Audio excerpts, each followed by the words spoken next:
اب اصل بات کیا ہے اس فطرت کے بعد؟ اصل منعم کو پہچاننا. اب دیکھیے اس کو بھی ذرا غور سے سنیے میری بات کو.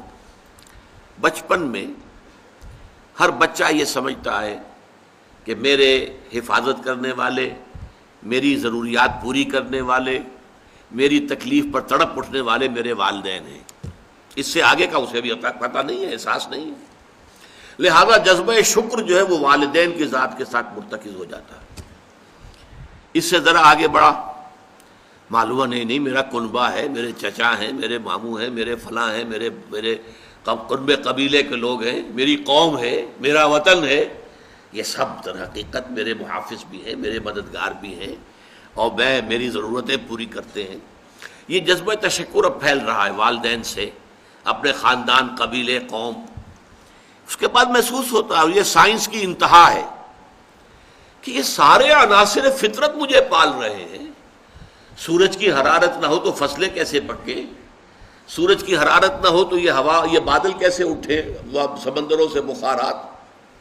ہوائیں نہ چلیں تو یہ کیسے جو ہے بادل یہاں تک آئیں اور بارش برسے اور پھر میرے لیے گندم جو ہے وہ پیدا ہو. تو کائنات پوری مجھے پال رہی ہے. اور اس میں سب سے بڑی شے جو ہے، یہ سائنس کا یوں سمجھ لیجیے کمال ہے، سب سے بڑی شے سورج ہے.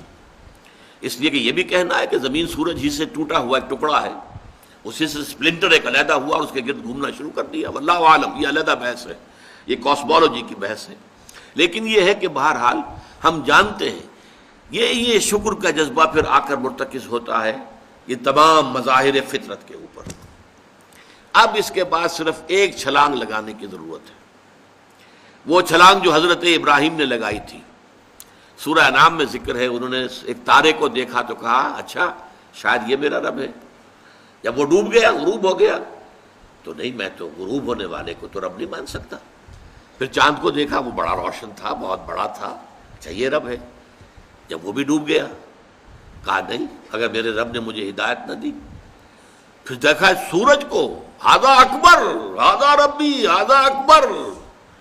فلما افلت، پھر جب وہ بھی غروب ہو گیا تو پھر اس کے بعد جو چھلانگ لگائی انہوں نے کیا، انی وجہت وجہی للذی فطر السماوات والارض حنیفا.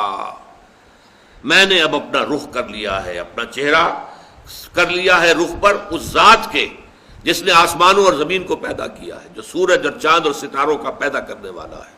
حنیفا، یکسو ہو کر. وما انا من المشرکین، اور میں ہرگز مشرکوں میں سے نہیں ہوں. یہ ہے عقل کی آخری چھلانگ. سورج بھی ایک نظام میں جکڑا ہوا ہے، کسی اور نے اس کا نظام بنایا ہے، اس کی حیثیت کچھ ہے ہی نہیں. اس پوری کائنات کی وسعت اور پہنائی میں یہ جو خورشید منور ہے یہ کیا ہے؟ یہ ایک ذرے کے مانند ہے. پوری کائنات کی ہے، billions and billions of galaxies, اور ہر گیلیکسیز میں بلینز اور بلینز آف سٹارز. اندازہ تو کیجئے اس کی وسعت کا کوئی تصور ممکن ہے؟ انسان کو چکر آتا ہے. یہ تمام جو ہے اعداد و شمار جو یہ آتے ہیں ہمارے سامنے ایسٹرانومی میں، چکر آتا ہے. سورج کی کیا حیثیت ہے؟ ہاں ایک ہستی ہے کہ جس نے ان سب کو جکڑا ہوا ہے، جس کے نظام میں ہے، جس کے قانون کے اندر یہ جکڑے ہوئے ہیں. بحسبان، یہ ایک حساب کے ساتھ چل رہے ہیں، اور حساب کسی نے معین کیا ہوا ہے.